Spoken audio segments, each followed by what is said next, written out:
তোষামত নয়, ক্ষমতাকে প্রশ্ন করে গণমাধ্যমের কাজ। আমরা প্রশ্ন করতে চাই আপনার হয়ে, জানতে চাই আপনি যা জানতে চান। শুরু করছি গ্লোবাল টেলিভিশনের নিয়মিত আয়োজন আর কাবল প্রশ্নগুলো সহজ। এই অনুষ্ঠানে আমরা চলমান ঘটনার নানান তথ্য বক্তব্য তুলে ধরি, অতিথিদের কাছে জানতে চাই সেসব তথ্য বক্তব্যের ব্যাখ্যা ও বিশ্লেষণ। আপনাদের সঙ্গে আছি আমি সাঈদ খান। আমাদের আজকের আলোচনার বিষয় আদর্শ কি বদলায় কিনা, যেমন রাজনৈতিক আদর্শ বা নৈতিক আদর্শ এগুলো বদলানো যায় কিনা, এসব বিষয় নিয়ে আলোচনা শুনবো অতিথিদের কাছ থেকে। এই বিষয় নিয়ে আলোচনার জন্য আমাদের সঙ্গে স্টুডিওতে যুক্ত আছেন জাতীয়তাবাদী আইনজীবী ফোরামের মানবাধিকার বিষয়ক সম্পাদক ব্যারিস্টার ইজাজ কবির, আপনাকে স্বাগত জানাচ্ছি। এবং আমাদের সঙ্গে আছেন সিনিয়র সাংবাদিক ও লেখক আবু সাঈদ খান, আপনাকেও স্বাগত জানাচ্ছি। বিষয় শুনলেন। এছাড়াও ত্রয়োদশ জাতীয় সংসদ নির্বাচন চলছে, নির্বাচনী প্রচার প্রচারণা এখন তুঙ্গে থাকবার কথা, কিন্তু ওই জায়গায় নেই। ভোটের চেয়ে আমরা দেখছি যে প্রতিপক্ষকে কিভাবে ঘায়েল করা যায়, বাকযুদ্ধ বা নানানভাবে ঠোকরাঠুকরি চলছে। এ নিয়ে বিতর্ক আছে, তর্ক আছে, বাট সমাধানের জন্য আমাদের 12 তারিখকে নির্বিঘ্ন করতে হবে। আপনি তো সিনিয়র একজন সাংবাদিক, অনেক বছর ধরে সাংবাদিকতা করেন এবং বাংলাদেশের রাজনীতি, অর্থনীতি, সমাজ এবং যাবতীয় সব কিছুই চোখের সামনে ঘটেছে। বর্তমান বাস্তবতা দেখে কী মনে হয়? অনেকে নীতির পরিবর্তন করছেন, পরিবর্তনের কথা বলছেন, অনেকে শাসন ব্যবস্থার পরিবর্তনের কথা বলছেন, অনেকে দেশটাও বদলে ফেলার কথা বলছেন। প্রথমত হচ্ছে যে আদর্শ কি বদলায়, যে প্রশ্নটা আপনি করলেন, তো আদর্শ হ্যাঁ কখনো কখনো বদলায়, এবং সেই বদলানোটা আমার কাছে মনে হয় কৌশল। যেমন ধরুন যে একসময় যারা খিলাফত এর কথা বলেছেন, এখন যদি এখনকার নির্বাচনী প্রচারণায় সেই কথাটা নেই। এর মানে কি তারা খিলাফতের রাজনীতিটা বাদ দিয়েছেন? আমার কাছে মনে হয় না বাদ দিয়েছেন, কিন্তু এটাকে আপাতত সামনে আনছেন না। এটা একটা রাজনৈতিক কৌশল হতে পারে। তো এইরকম কৌশলের তো আরও ব্যাপার আছে। যে আদর্শ সাধারণ মানুষের কাছে গোপন রাখা হয়, সেটিকে কি কৌশল বলা যায় সাঈদ ভাই? সেটা এক ধরনের বিচ্যুতিও বটে, কেননা জনগণের কাছে স্পষ্ট করা উচিত যে আসলে তারা কি চায়, আমি কে এবং আমি কি চাই। তার অন্তর্বর্তীকালীন কর্মসূচি হতে পারে অন্য কিছু, কিন্তু তার মূল লক্ষ্যটা কি, সেই লক্ষ্যটাকে গোপন রাখাটা যায় না। এবং কৌশলও তো বলা যায় না। সেটা কৌশল বটেই, অপকৌশল, এটা সঠিক কৌশল না। তাই এখন প্রশ্ন হচ্ছে নির্বাচনের সময় হ্যাঁ এই ধরনের নীতির বদল হচ্ছে, কৌশলের বদলও হচ্ছে। তো সেখানে আমরা দেখতে পাচ্ছি বিভিন্ন জোট হয়েছে, এবং সেই জোটের সাথে কোনো আদর্শের ব্যাপার নেই। এই জোটগুলো হচ্ছে স্রেফ কী করে নির্বাচনের বৈতরণী পার হওয়া যায়, এই লক্ষ্যেই হয়েছে। যেমন যদি ধরেন যে জামাত এনসিপি জোট হয়েছে, বিপরীতমুখী দল বলা হয়। বিপরীতমুখী দল। তারা রাস্তায় যে স্লোগান দিয়েছিল সেখানে তারা অন্তর্ভুক্তিমূলক সমাজ এবং সাম্য মানবিকতার যে বক্তব্য দিয়েছিল, সেখানে ধর্মীয় কোনো বিষয় ছিল না। এই জামাত আর বিএনপিও তো জোট ছিল এক সময়। হ্যাঁ, জামাত এবং বিএনপির যে জোট, সেটাও কোনো আদর্শবাদী জোট ছিল না, একেবারে ভোটে জয়ের জোট। এমনকি সরকারও গঠন করেছিল, সেই সরকারও কোনো আদর্শিক ভিত্তির উপর ছিল না, সেটা জাস্ট একটা সরকার গঠন হয়েছিল। এবং যে কারণে আজকে সেই জোট টিকে নেই, সময়ের ব্যবধানে সেটা মুখোমুখি হয়ে গেছে এবং পরস্পরকে আক্রমণ করছে, কথা ছোড়াছুড়ি হচ্ছে, কাদা ছোড়াছুড়ি হচ্ছে। তো এই এখন আপনার যে প্রশ্নটা হচ্ছে, এই ধরনের এই যে পারস্পরিক কথা ছোড়াছুড়ি, বাকযুদ্ধ ভালো, আমি কোনো আপত্তির কিছু দিই, কিন্তু বাকযুদ্ধের লিমিট ক্রস করে ফেলছে। বাকযুদ্ধটা যদি কোনো আদর্শিক কর্মসূচি নিয়ে যুদ্ধ হয়, কথাবার্তা হয়, সেটা ভালো। কিন্তু ব্যক্তি চরিত্র হনন ইত্যাদি যে বিষয়গুলো দাঁড়িয়েছে, কাদা ছোড়াছুড়ি, সেইটা বোধহয় ঠিক না। কোনো দু একটা জায়গায় দেখলাম কোনো ব্যক্তিকে ধরে যেসব কথাবার্তা বলা হচ্ছে, যেটা নির্বাচনী আচরণ বিধি বহির্ভূত বটে, কিন্তু সেইগুলো হচ্ছে। তো এর বাইরেও সাঈদ ভাই আপনি একটা জিনিস খেয়াল করেন যে বাকযুদ্ধের অনুষঙ্গ হয়ে যায় ৭১, মুক্তিযুদ্ধ, বাংলাদেশ, এগুলোকে মাঝখানে ফেলে এগুলোকে কিন্তু ছোট করা হচ্ছে না। হ্যাঁ, ডেফিনেটলি। আর একটা হচ্ছে যে ৭১কে এখন অনেকেই মেনে নিতে পারছে না, এবং না মানলে ৭১-এর অর্জন বাংলাদেশকে মানে কি করে? প্রশ্নটা সেখানেই। এখন ৭১-এর পরে এসে তারা এখন ৭১-কে, যেমন ৭১-কে ৪৭-এর সাথে মিলানো হচ্ছে।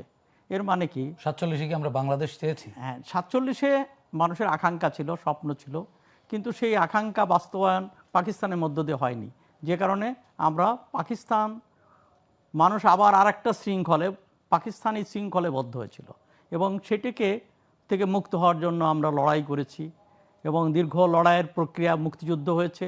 অতএব এখন যদি 47 আর 71 বলা হয়, তাহলে এটা হচ্ছে 71কে মেলাইন করার একটা অপচেষ্টা, কিন্তু এটা ঠিক না। এবং আবার অনেকে তো এভাবেও বলছে আমরা পেছন নিয়ে পড়ে থাকতে চাই না, কিন্তু আমরা যখন বাংলাদেশ নিয়ে ভাববো, বাংলাদেশের অগ্রগতি নিয়ে ভাববো, তাহলে বাংলাদেশের সূচনাটা তো আমাদের হিসেব করতে হবে। পিছনে অনুপ্রেরণা না, আমরা কোনো জাতির ইতিহাসকে বাদ দিয়ে, অতীতকে বাদ দিয়ে বর্তমান বিনির্মাণ করা যায়। আবার আমরা বলছি সামনের দিকে এগোনো যায় না। বাংলাদেশের 54 বছর বয়স বা 55 বছর বয়স, বাংলাদেশের বয়স 55, তাহলে কোন দিন থেকে 55? না, সে তো বটেই, মানে অতীতের উপর বর্তমান দাঁড়িয়ে আছে এবং এর উপর ভবিষ্যৎ বিনির্মাণ হবে। অতএব আমি অতীতকে বাদ দেব, সেটা হতে পারে না। অতীতের সমস্ত সংগ্রামকে ধারণ করতে হবে। আমি আরও মনে করি যে হ্যাঁ, বাংলাদেশ স্বাধীনতার সংগ্রাম, এমনকি ব্রিটিশ বিরোধী সংগ্রাম, সেই সংগ্রাম আমাদের সংগ্রাম, সবই ধারাবাহিক। হ্যাঁ, সেই ধারাবাহিকতায় এটা বাংলাদেশ স্বাধীন হয়েছে। এই ইতিহাসকে স্বীকার করতে হবে। হ্যাঁ, ইতিহাসের কোনো পড়তে, কোনো বাঁকে কেউ যদি ভুল করে থাকে, যারা ভুল করেছে তাদের নিঃশর্ত ক্ষমা চাওয়া উচিত। ঘুরিয়ে ফিরিয়ে বলার দরকার নাই, যদি ভুল করে থাকি, যদি আর কতবার ক্ষমা চাইব, হ্যাঁ, এই ধরনের মানুষকে বিভ্রান্ত করার কোনো যুক্তি নেই। বরং তারা যদি ভুল যারা করেছে তাদেরকে স্বীকার করতে হবে এবং শর্তহীনভাবে জনগণের কাছে ক্ষমা চাইতে হবে। এই বাকযুদ্ধ আমাদের কোথায় নিয়ে ঠেকাবে সাইদ ভাই? হ্যাঁ, এই বাকযুদ্ধ যদি আদর্শ নিয়ে হয় এবং জাতির অস্তিত্ব নিয়ে যখন বাকযুদ্ধ হয়, সেটা ভয়ঙ্কর, সেটা মোটেই সমর্থনযোগ্য নয়। তো আমরা মনে করি এগুলো বন্ধ হওয়া দরকার এবং এর জন্য তো এই ব্যাপারটাকে চূড়ান্ত রায় দেবে জনগণ এবং আমার মনে হয় জনগণ রায় দেবে যে আসলে জনগণ কি চাইছেন। এই বাকযুদ্ধ কিংবা এই ধরনের বিষয়টাকে জনগণ পছন্দ করছেন না জনগণ কি চাইছে, সেইটা একটা বিষয়। জনগণকে কি আমরা শক্তিশালী মনে করি কখনো, রাজনৈতিক শক্তিগুলো যারা? জনগণ, আমাদের দেশে জনগণ ভুল করে বলে আমার মনে হয় না।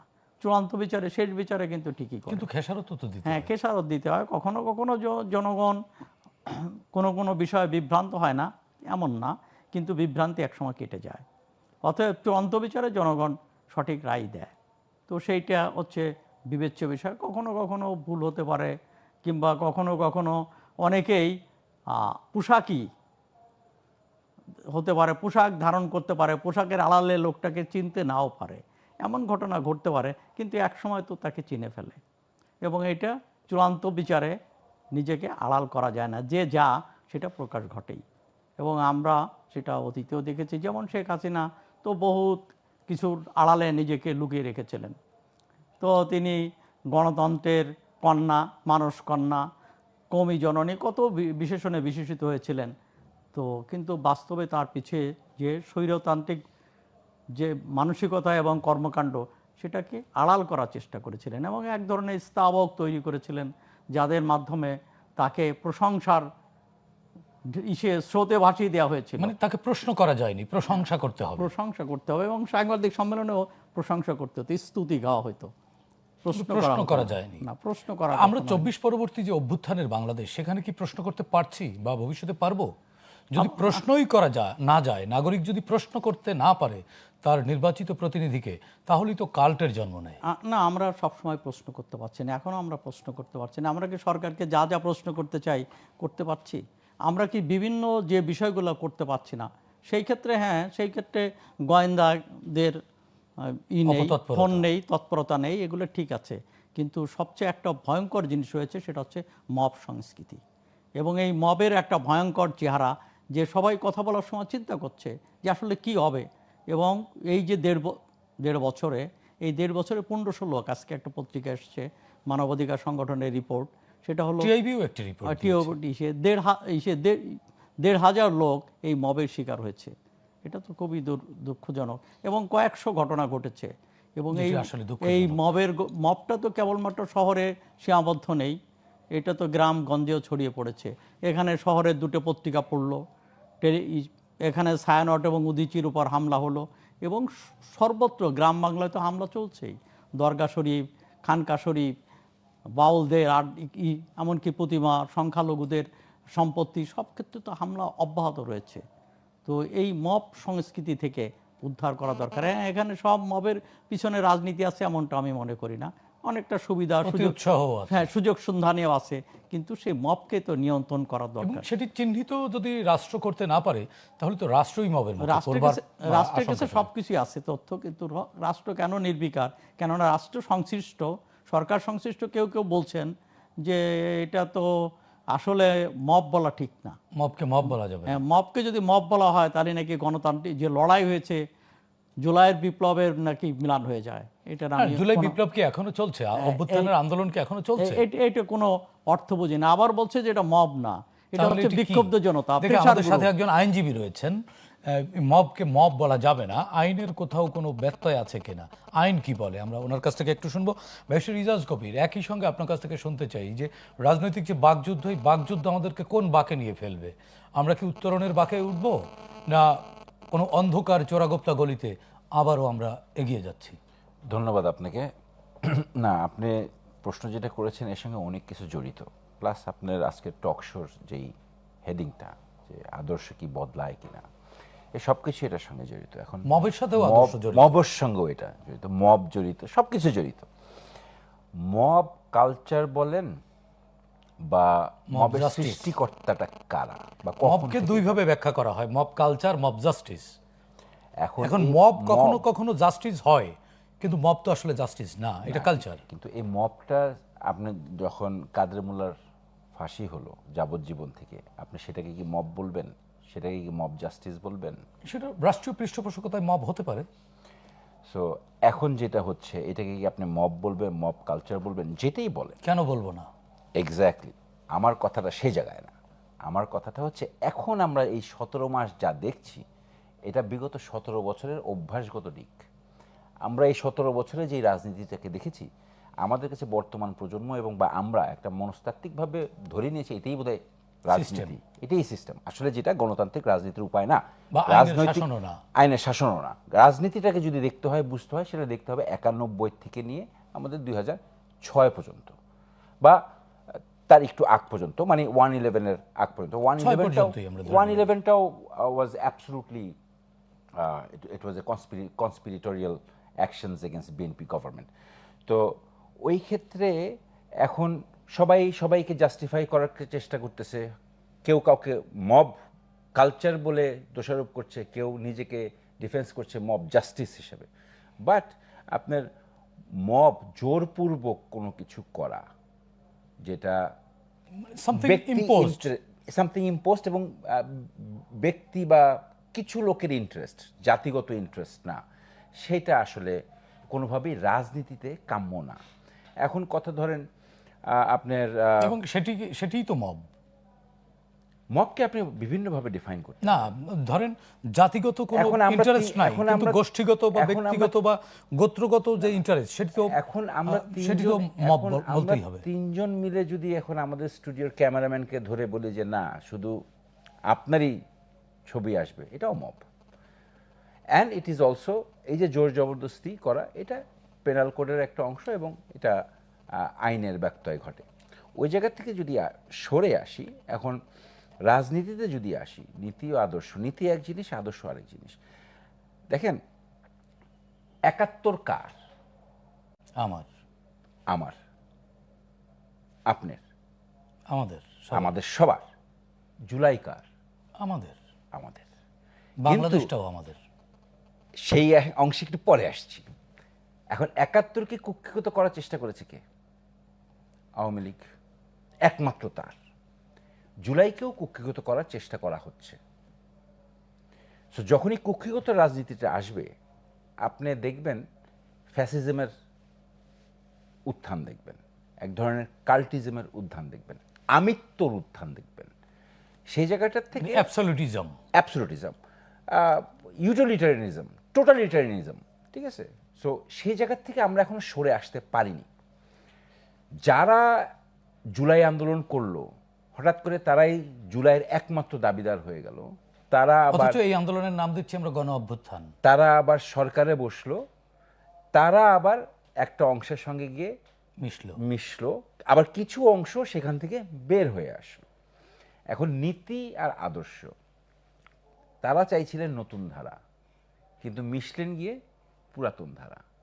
পুরাতন কোন এক ধারার সাথে মিশলেন, যেই ধারা আমি ব্যক্তিগতভাবে মনে করি কমপ্লিটলি একটা যারা ধর্মভিত্তিক রাজনীতি করে বা ধর্মকে দেখিয়ে রাজনীতি করে, ধর্মের রাজনীতি করে না, ধর্মকে দেখিয়ে রাজনীতি করে। যাই হোক, ওই জায়গা থেকে যদি আরেকটু জায়গায় আসি, সেটা হচ্ছে যে এই যে রিসেন্টলি দেখেন, যদি অতীতের সঙ্গে তুলনা করি, আপনার 71 কুক্ষিগত করা, জুলাই কুক্ষিগত করা এবং নির্বাচনকে প্রশ্নবিদ্ধ করা এবং জুলাই সনদ সই করার আগের দিন পর্যন্ত বলা যে আইনি ভিত্তি না থাকলে জুলাই সনদ সই করব না, সেই জুলাই সনদ আবার না এনসিপি করেনি, জামাত ইসলাম করেছে। জামাত ইসলামকে সই করে আসলো। তারপরে আপনার এর ভুল হলে আমাকে একটু ধরিয়ে দিবেন, পিআরের কথা উঠলো, জুলাই সনদ সই করবে না, বিভিন্ন ধরনের ন্যারেটিভ যদি দেখেন, এই আপনার এখন বর্তমান ন্যারেটিভটা কি, সেই আওয়ামী লীগের ন্যারেটিভটাই কিন্তু ঠিক মুদ্রার ওপিটটা দেখতে পাচ্ছি। আওয়ামী লীগ যেরকম বলেছিল যে আমি সব, স্বাধীনতার ঘোষকও আমি, মানে 71 যুদ্ধ আমরা এই বাংলাদেশ দেখার জন্য করিনি, আবার 71 আমার, 71 আমার, আমি ছাড়া 71 কেউ নেই। এখন যেটা হচ্ছে যে 24 আমার, এবং এই 24 এসে আবার নতুন একজন ঘোষক পেয়ে গেলাম। কার ঘোষক? কর্নেল অলি। এখন উনি কোথাকার ঘোষক, কিসের ঘোষক, উনি নাকি উই রিভোল্ট বলছেন, এটা আমি বুঝতে পারছি না। তো যাই হোক, ন্যারেটিভটা কিন্তু উনি তো রাজনীতিতে 2-3 বার রিভোল্ট করেছেন। একটা জায়গায় কিন্তু আপনি মিল দেখবেন, সেটা হচ্ছে যে বিএনপির আদর্শ, বিএনপির মুক্তিযুদ্ধ, বিএনপির নেতা প্রতিষ্ঠার নেতা শহীদ জিয়াউর রহমানের স্বাধীনতার অবদান, স্বাধীনতার ঘোষণাকে আপনার বিকৃত বলেন বা এটাকে কনফিউজ করার যে অপচেষ্টাটা ছিল, সেই অপচেষ্টাটা এখনো আছে, যেটা আওয়ামী লীগ করে গেছে। আমি বর্তমানে দেখতে পাচ্ছি যে এখন বর্তমানে যারা আওয়ামী লীগের অনুপস্থিতিতে যারা একটি বড় রাজনৈতিক দল হিসেবে মনে হচ্ছে পরিচয় পাচ্ছে, তারাও কিন্তু বিএনপিকে ঠিক একইভাবে অ্যাটাক করছে। ঠিক আছে, সেই জায়গাটার থেকে প্রশ্ন হলো যে এখন যে এই সামনের নির্বাচনে তাদের অবস্থানটা কি দাঁড়াবে। এখন তারা নানাভাবে নানাবিধ নানা ধরনের কথাবার্তা বলছেন এবং সব জায়গাতেই আপনার রাজনীতির সাথে সাথে তারা ধর্মের জায়গাটা নিয়ে আসতেছেন। এই জায়গাটাতে আমার ব্যক্তিগতভাবে আমি যেটা বলতে চাই যে ওনাদের কিছু বেশ কিছু কার্যকলাপ এটা আমার ধর্মীয় অনুভূতিতে আঘাত আনছে, হ্যাঁ, যেটা আসলে কাম্য নয়। কারণ আমার ধর্ম এক জিনিস আর রাজনীতি আরেক জিনিস, আর হযরত মুহাম্মদ সাল্লাল্লাহু আলাইহি ওয়াসাল্লামের রাজনীতি যদি করে থাকে তাহলে সেটা হবে আরেক জিনিস, সেটা এইভাবে না। তিনি তো বিদায় হজের ভাষণে বলেই গেছেন ইসলাম প্রতিষ্ঠিত, এটা নিয়ে আর রক্তারক্তি বা যুদ্ধ করতে হবে না। হ্যাঁ, ঠিক আছে।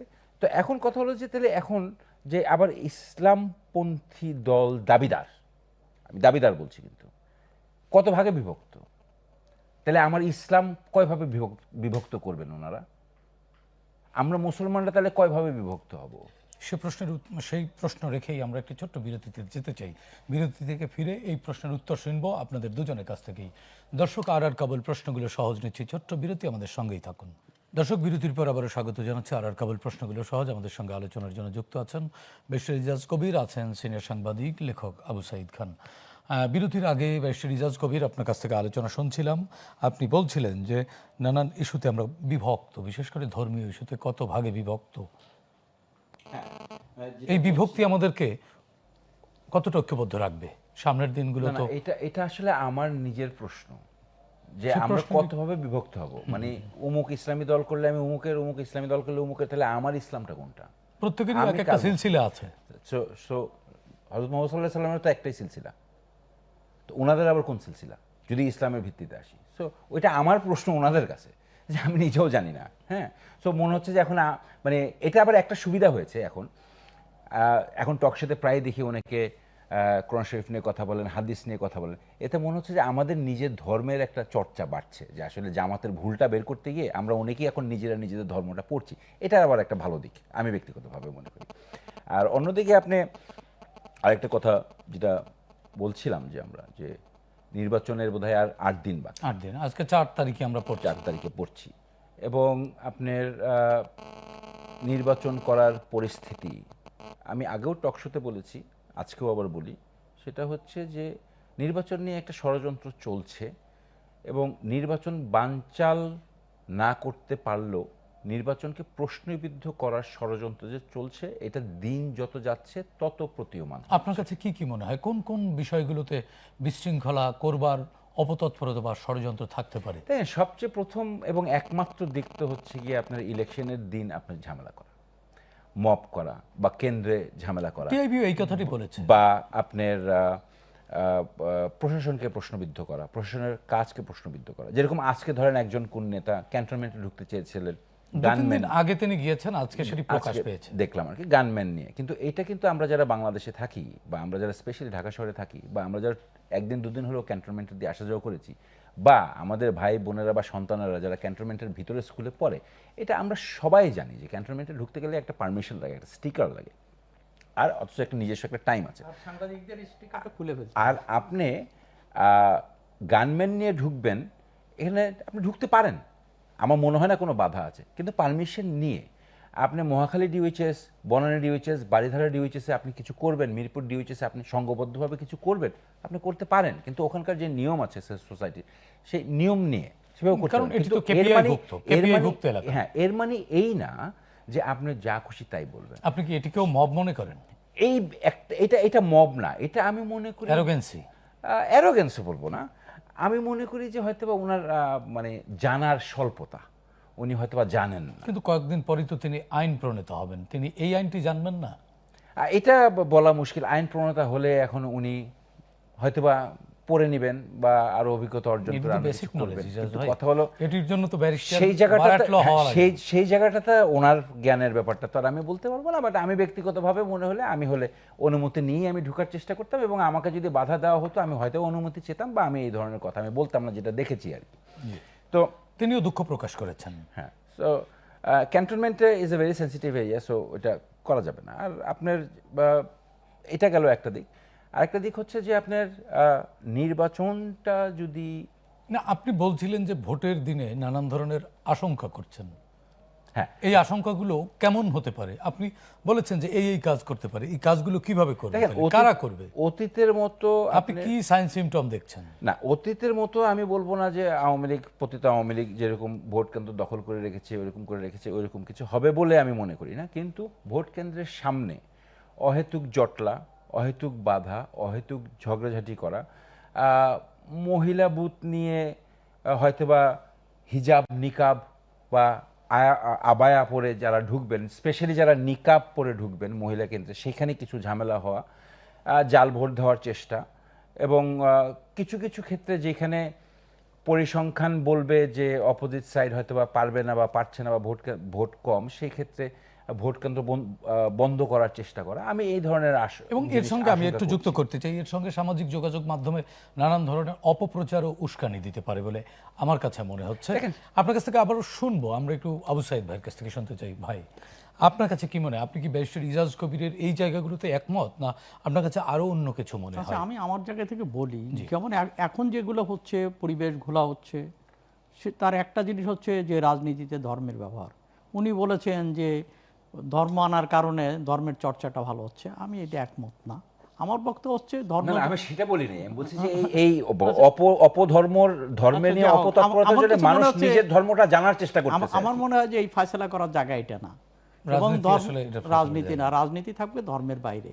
রাজনীতি একটা পার্থিব বিষয়, এখানে ধর্ম থাকবে মসজিদে, মন্দিরে, গির্জায়, প্যাগোডায়, মানুষের অন্তরে, এবং সেখানে এটা নিয়ে আলাপ আলোচনা হতে পারে। সেখানে যত মাযহাব আছে কিংবা যত ফিকরা আছে সব কিছুই এখানে আলাপ হোক, এটা নিয়ে আপত্তি নেই। কিন্তু রাজনীতিতে ধর্মের এই ব্যবহারটা, এবং মানুষকে ধর্মের, যেমন বেহেশতের টিকিট দেয়া কিংবা বিভিন্ন রকম কে খাঁটি মুসলমান এটা প্রমাণ হবে 12 তারিখে, কোথায় ভোট দেবেন তার উপর আপনার মুসলমানিত্ব নির্ভর করবে, এই সমস্ত ধর্মের ব্যবহার, এটা একটা রাজনীতিতে আজকের পরিস্থিতি ঘোলাটে হওয়ার জন্য এটা একটা বাধা। এখানে আর একটা ব্যাপার হচ্ছে, যেখানে মাসেলের ব্যাপারটা আছে, পেশি শক্তি, এবং এখানে প্রতিদ্বন্দ্বিতা, সেই পেশিটা এবং এই পারস্পরিক দ্বন্দ্ব, সেখানে দলগুলোর ভিতরে দ্বন্দ্ব তৈরি হয়েছে। যেমন বিএনপির ভিতর যে তার বিদ্রোহীদের সঙ্গে একটা দ্বন্দ্ব তুমুল, এবং বিভিন্ন জায়গায় সংঘাত হচ্ছে, কেবলমাত্র যে অন্য দলের সঙ্গে হচ্ছে না, বিএনপির অভ্যন্তরীণ, অর্থাৎ বিএনপি হচ্ছে, হ্যাঁ, সেটাও একটা সংঘাত হচ্ছে। জোটের মধ্যেও, যেটা যে 11 দলীয় জোট, 11 দলীয় জোটের মধ্যে জোটের এই শরিকদের নিয়ে কিন্তু দ্বন্দ্ব শুরু হয়েছে, এবং তারা বিভিন্ন জায়গায় পারস্পরিকভাবে কথা ছড়াছড়ি হচ্ছে, এটাও এক ধরনের দ্বন্দ্ব ছড়িয়ে পড়েছে। আর একটা হচ্ছে যেটা খুবই নীরবে, যেটা দূরবীন যন্ত্র ছাড়া দেখা যায় না কিন্তু বাস্তবে ঘটে, সেটা হলো কালো টাকার ছড়াছড়ি। আমি সেটা বলতে চাচ্ছি। হ্যাঁ, এইটা ব্যাপকভাবে কিন্তু আছে। ইনফ্যাক্ট কয়েকদিন আগে ভিন্নভাবে আলোচনায় এসেছে কি বিকাশ নাম্বার নাকি এগুলো নেওয়া টেয়া হচ্ছে এরকম হ্যাঁ, কোনো বাসায় বাসায় বাজার করে দেওয়া হয়েছে ইত্যাদি বহুত রকম ব্যাপারটা শোনা যাচ্ছে। যে যারা মানে ভোটের মালিক, অনেক সময় মনে করা হয় যে কমিউনিটি লিডার ইত্যাদি, তো কিংবা নেতা, স্থানীয় নেতা, রাজনৈতিক নেতা, তাদেরকে মাথা কেনার চেষ্টা হচ্ছে, এইগুলো কিন্তু চলছে। তো এই সব জায়গাগুলোকে নির্বাচন কমিশন যতটা স্ট্রিক্টলি এবং দৃঢ়তার সঙ্গে এটাকে মোকাবেলা করা উচিত ছিল সেটা করতে পারে নাই। নির্বাচন কমিশন ওয়াজ নসিহত করছে কখনো কখনো, কিন্তু সেই ওয়াজ নসিহতের ভিতরে সীমাবদ্ধ, কিংবা এগুলোকে ফাইন্ড আউট করার জন্য যে ধরনের প্রস্তুতি দরকার সেটা নেয়। যেমন মনে করেন কালো টাকা, এটা কিভাবে ধরবে এবং কত টাকা কে ব্যয় করছে, এটা নির্বাচন কমিশনের যে রিপোর্ট দিবে, অর্থাৎ যে সেইটাই তাকে মানতে হবে। এটার জন্য যেটা হয়, যেমন ইন্ডিয়াতেও যেটা হয়, যেমন প্রত্যেকটা ক্যান্ডিডেটের পিছনে একজন করে অডিটর নিয়োগ করে দেওয়া উচিত ছিল। সে তার নির্বাচনী ক্যাম্পে থাকবে এবং প্রতিদিন সংগ্রহ করবে যে কার কত ব্যয় হচ্ছে। তো এই ধরনের প্রক্রিয়া কিন্তু আমাদের নেই। কিংবা এখানে গোয়েন্দা তথ্যর উপরও এটা নির্ভর করতে পারতো, তারা এই ধরনের টাকা ব্যবহার। আপনি তো বললেন গোয়েন্দা মানে নির্বাচন কমিশন সেই স্ট্যান্ড দেখাতে পারেনি। হ্যাঁ, কিন্তু তথ্য থাকলেই বা কি, না থাকলেই বা কি। হ্যাঁ, তথ্য তো দরকার। আর এই নির্বাচন কমিশনকে সেই দৃঢ়তা দেখাতে হবে। নির্বাচন কমিশন একটু সেই গতানুগতিকতা থেকে বেরোতে পারছে না। তাকে আর যে কবে বেরোবে? তাকে যে যেমন পুলিশ প্রশাসন তার উপর ন্যস্ত, তারা অর্ডার দিতে পারে, এমনকি তারা সমস্ত জায়গায় সরকারকেও তারা নির্দেশ দিতে পারে, কিন্তু সেই সাহসটা, সেই দৃঢ়তা দেখাচ্ছে না। অনেক ক্ষেত্রে তারা কিছু কিছু সতর্ক করছে, তাও সব জায়গাগুলোকে তারা চিহ্নিত করতে পারছে না। এটা কি সামর্থ্যের সীমাবদ্ধতা দেখছেন আপনি? না, এটা হচ্ছে তাদের মানসিকতারও সীমাবদ্ধতা।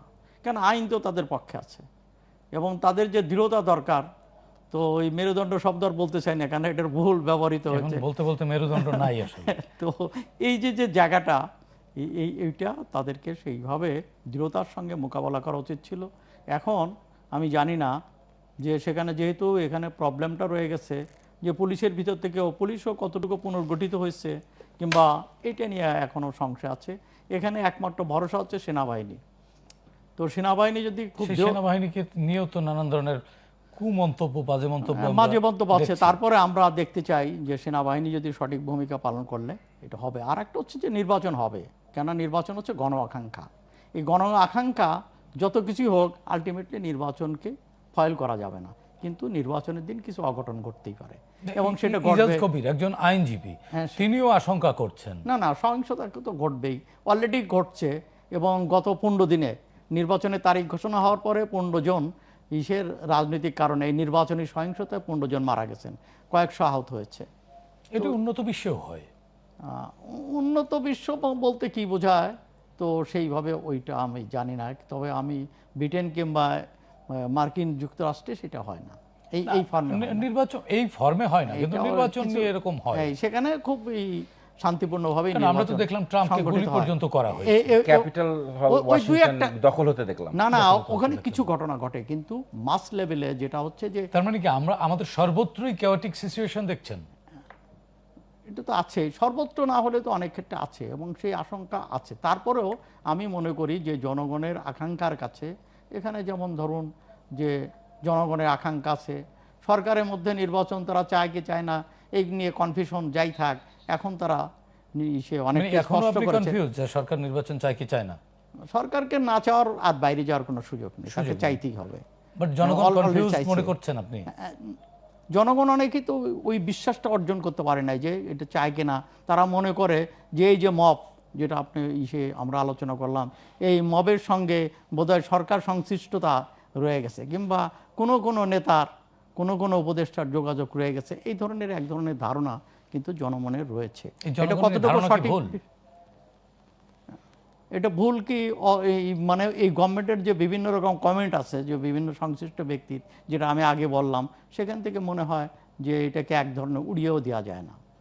তার মানে আপনিও এখনো আমরা পরিবর্তিত বাংলাদেশে আমরা প্রাণ খুলে কথা বলতে পারছি না, আপনিও বলতে পারছেন না, আটকাচ্ছেন কোন না কোন না জায়গায়। আটকাচ্ছে মানে কি, আমার কাছে তো আর যথেষ্ট ওইভাবে যথেষ্ট তথ্য প্রমাণ তথ্য করানোর নেই। জন্য তথ্য নাই, এবং সেই তথ্য সরবরাহ করতে হয় সরকার কি করতে হবে। না, যে যদি মনে করেন আটকাতে না পারে, সেটাই তো ব্যর্থতাই তো হচ্ছে, দায় নিতে না হবে। না, গভর্নমেন্টের তো সেইভাবে যে যত দৃঢ়তার সঙ্গে নির্বাচন কমিশন এবং সরকারের কাছে আমাদের যে প্রত্যাশা, যে সেটা তো পুরোটা পূরণ করতে পারেনি আসলে কি- এবং তারা নির্বাচনের দিকে এগিয়ে যাচ্ছে, কিন্তু যতটা দীপ্ত পায়ে এগোনো উচিত ছিল ততটা দীপ্ত পায়ে এগোতে পারছে না। মানে যতটা উৎসব হবার কথা ছিল ততটা উৎসব দেখছেন না।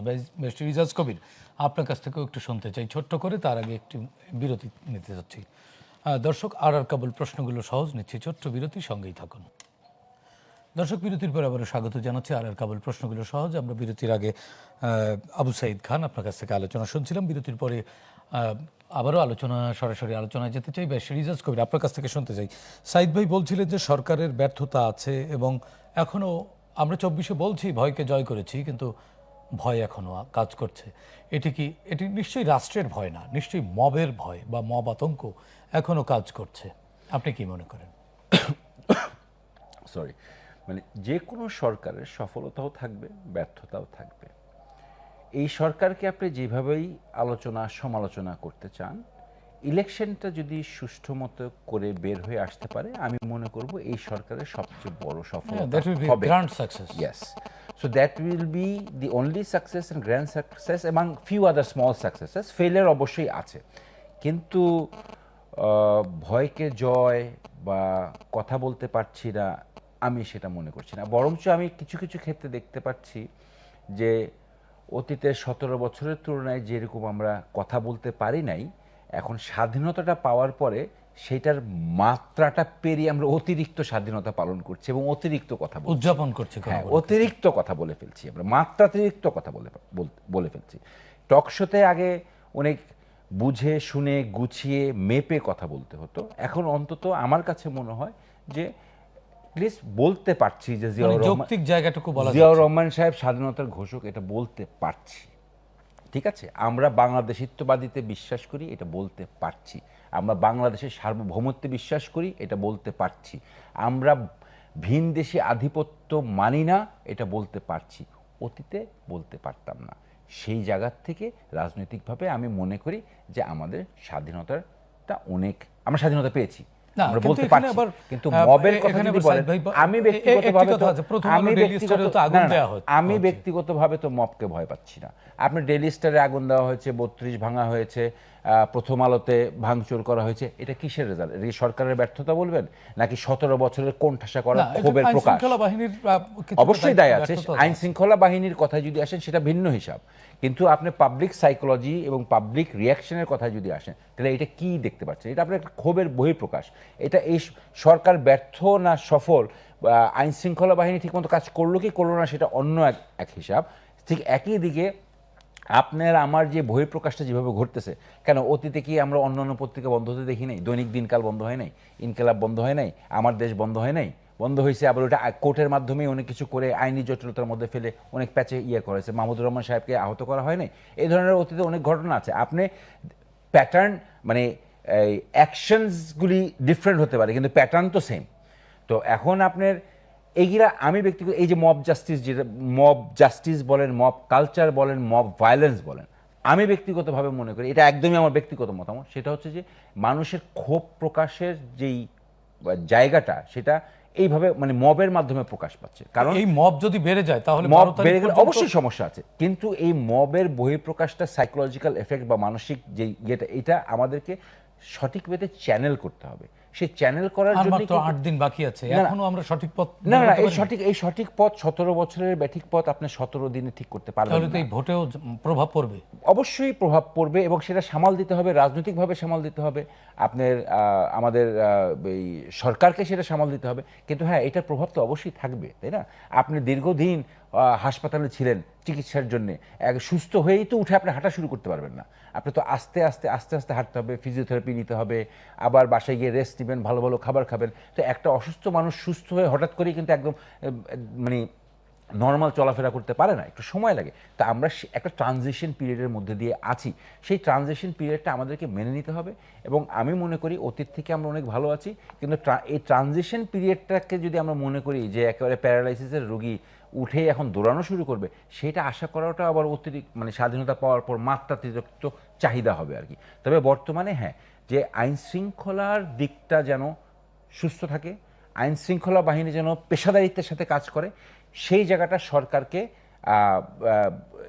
কনফার্ম করতে হবে। সাইদ ভাই তো সেই কথাটিই বললেন যে আসলে আমরা প্রত্যাশা করি সবাই ভালোভাবে যেন কাজ করতে পারে, কিন্তু এই আতঙ্ক তো সব জায়গায়, শুধু সিভিল পর্যায়ে না, অ্যাডমিনিস্ট্রেশন আছে, ল অ্যান্ড অর্ডারে আছে, সব জায়গায় তো এক ধরনের আতঙ্কের পরিবেশ বিরাজ করছে। ইনফ্যাক্ট গণমাধ্যমও কিন্তু পুরোপুরি স্বাধীনভাবে কথা বলতে পারছে না, লাল চোখ এখনো গণমাধ্যমে আছে। কিন্তু গণমাধ্যমের কথা আমি বলতে পারবো না, তবে বেসিক আমি যে হিসাবটা বুঝি সেটা হচ্ছে যে এখনো 17 বছরের ব্যুরোক্রেসি বলেন, পুলিশ বলেন, আর্মি বলেন, অ্যাডমিনিস্ট্রেশন বলেন, কিছুই কিন্তু চেঞ্জ হয়নি। সো ইন্টারনাল স্যাবোটাজও যে হওয়ার কোনো সম্ভাবনা নেই, এটাও উড়িয়ে দেওয়া যায় না। এটা একটা ষড়যন্ত্রের একটা অংশ হতে পারে। সো এত সহজেই জিনিসটাকে সহজ আমরা বলে হাল মনে ছাড়তে করা রাজি না। না, যেহেতু এবং আমাদের নেতা বলেই দিছে যে এইবারের ইলেকশন হচ্ছে আমাদের জন্য সবচেয়ে কঠিনতম ইলেকশন, এবং এই ইলেকশনকে আমাদেরকে সফলভাবে বের করে নিয়ে আসতে হবেই, মানে জেতার কথা না, জি, গণতন্ত্র পুনরুদ্ধারের জন্য ইলেকশনটা সুস্থ হতে হবে। কে জিতবে না জিতবে সেটা পরে ব্যাপার। জি সাইদ ভাই এই জায়গায় একটু প্রশ্ন করতে চাই। আমি জি মত please। করি, জি, কেননা যে 17 বছর অনেক অপকর্ম হয়েছে, সেই ক্ষোভের জন্য ডেলি স্টার পড়বে, প্রথম আলো পড়বে, এটা মেনে নেওয়া যায় না। না, আমরা তো পরিবর্তন চেয়েছি। হ্যাঁ, এটা তো একটা নিঃসন্দেহে, এবং এটা ক্ষোভের কিসের ক্ষোভের প্রকাশ?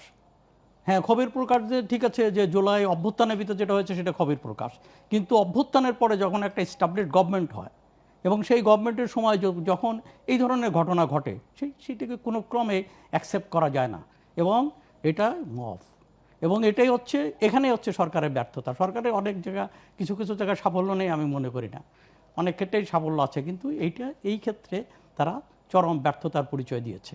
এবং এই আতঙ্ক তো এখনো কাটেনি। এবং তাহলে সেই আতঙ্ক, এবং 12 তারিখে আমরা কি এবং তাদের এই কিসের উপর ভরসা রাখবো? নির্লিপ্ততার কারণে এখানে যেটা হচ্ছে যে সমাজের ভিতর ওই যে নির্বাচন হবে কি হবে না, মানুষের যে কনফিউশন তৈরি হয়েছে, এটা এই কারণেই। অতএব মবকে যদি তারা শক্ত হাতে দমন করতে পারত, এবং তখন তারা হতে পারত। এখন হলো যে ঠিক আছে, ক্ষোভ আছে, ইত্যাদি আছে, কিন্তু তার প্রকাশটা কি করবে সেটা বিচার হবে। এবং 8 তারিখে সরকার গঠনের পর সবকিছু আইনি প্রক্রিয়া হবে, কোনো কিছুই আর কারো হাতে থাকতে পারে না। কনস্টিটিউশনাল একটি গভর্নমেন্ট। হ্যাঁ, সেইটা হচ্ছে সবচেয়ে গুরুত্বপূর্ণ বিষয়। তো এই ব্যাপারে সরকারকে এটা দরকার, এখানে খুব দৃঢ় হস্তে সরকারকে এটাকে দমন সেজন্য করতে কি হবে। পর্যাপ্ত সময় আছে বলে আপনি মনে করেন? যতটুকু হোক তাকে সেই মেসেজটা দিতে হবে।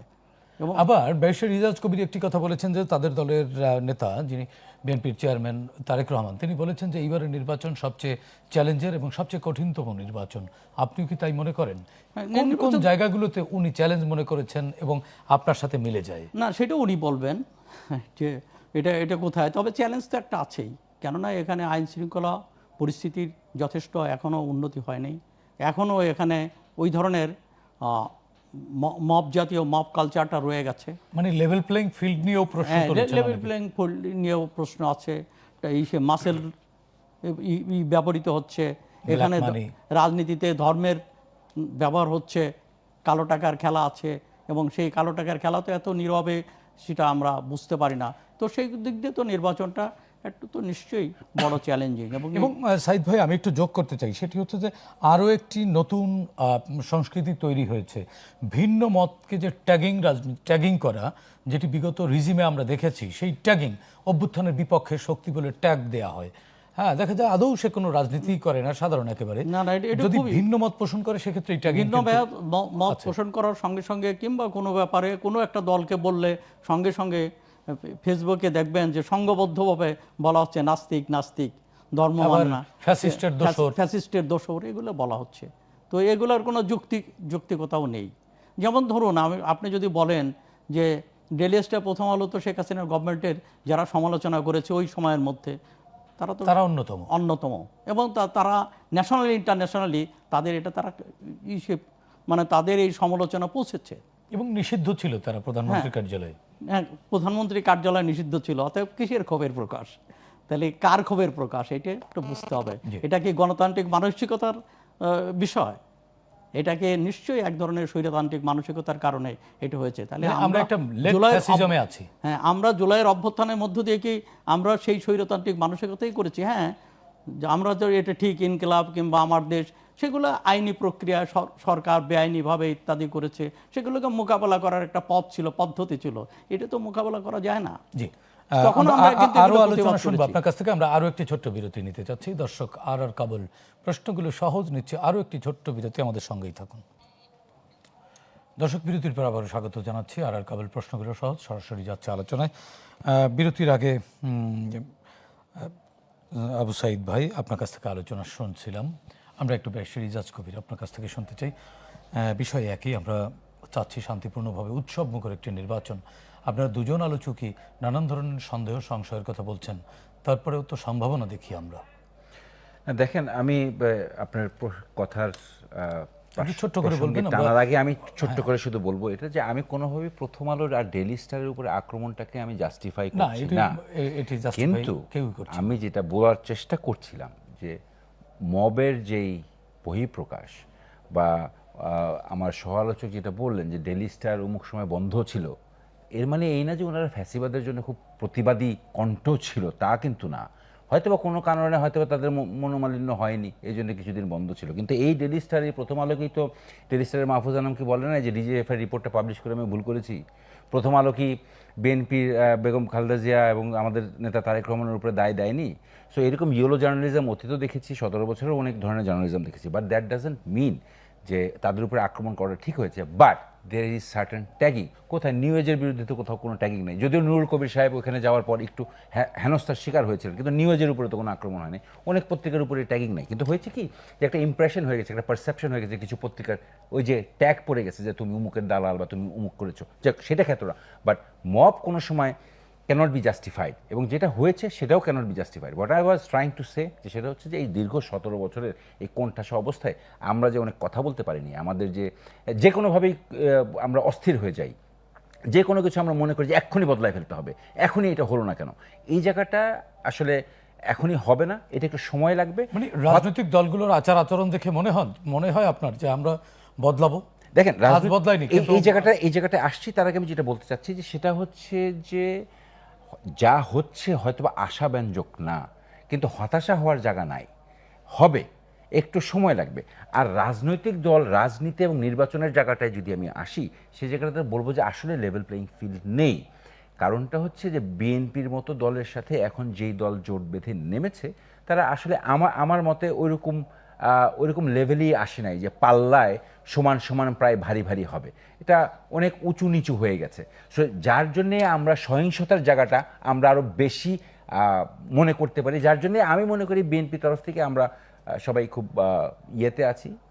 ক্লিয়ারলি আমাদের উপরে বলা আছে যে কোনো ধরনের পায়ে পায়ে ঝগড়া করার চেষ্টা করবে ঠিকই, কিন্তু আমরা সেই জায়গাটাতে যাব না। আমাদের একমাত্র লক্ষ্য হচ্ছে যে ইলেকশনটা যতভাবে হোক নির্বিঘ্নে সুস্থ করে সম্পন্ন হোক, এবং যেই ক্ষমতায় আসুক সেটা অন্য ব্যাপার, কিন্তু সুস্থভাবে সম্পন্ন আসুক, গণতন্ত্রে ফিরে যেত। সাইদ ভাই, মানে সর্বোচ্চ ছাড় দিয়ে হলেও নির্বাচনটি চাচ্ছে, কতটা ছাড় দিতে হতে পারে বিএনপিকে? ছোট্ট করে আমরা শেষ করব। না, নির্বাচন তো তাকে করতে হবে, এবং নির্বাচন করার জন্য বিএনপি প্রস্তুত হয়ে আছে। নির্বাচনের জন্য যেটুকু ছাড় দেওয়ার, সেটা তো ছাড় দেওয়া মানে কি, যেটা হলো যে সহনশীলতা দরকার, সেটা তো তাদেরকে দেখাতে হবে। আর একটা হচ্ছে যে আমার কাছে যেটা মনে হয়, আমি যেটা বলছিলাম আগেই, যে গণ আকাঙ্ক্ষা আছে নির্বাচন হবে, ব্যাপক মানুষ ভোট দেবে, তবে হানাহানি হবে, সহিংসতা হতে পারে, হানাহানি হতে পারে। এমনকি কোনো দল যদি নির্বাচন বর্জন করে, তাতে আমি আশ্চর্য হব না। বর্জন করতে পারে? পারে। কারা করতে পারে? নিশ্চয়ই কোনো ক্ষুব্ধ গ্রুপ যারা মনে করে যে নির্বাচন তাদের পক্ষে যাবে না, তো এমন কেউ বর্জন করতেও পারে। প্রশ্নবিদ্ধ করার আরেকটা উপায় হতে পারে, আরেকটা উপায় হতে পারে। আমার কাছে মনে হয় এই ধরনের অপকৌশল কেউ গ্রহণ করতে পারে, তারপরে নির্বাচন আটকাবে না। তো বিএনপিকে সেখানে দায়িত্বশীলতার পরিচয় দিতে হবে, এবং বিএনপির মধ্যে বুঝতে হবে যে বিএনপির যেমন বাইরের চ্যালেঞ্জ আছে, বিএনপির ভিতরেও চ্যালেঞ্জ আছে, এবং সেই চ্যালেঞ্জের মধ্যে তাকে গণতান্ত্রিক ভিত্তির উপর দাঁড়াতে হবে। জি, ধন্যবাদ সাইদ ভাই আপনাকে, ধন্যবাদ ইজাজ কবির আপনাকেও। দর্শক, আর কাবুল প্রশ্নগুলো সহজ আজকের মতো এখানেই শেষ করছি। অনুষ্ঠানটি পুনঃপ্রচার হবে আগামীকাল সকাল 7টায় ফিরছি কাল রাত 9টায় নতুন অতিথিদের সঙ্গে নিয়ে। ততক্ষণ পর্যন্ত ভালো থাকুন, সুস্থ থাকুন, গ্লোবাল টেলিভিশনের সঙ্গেই থাকুন।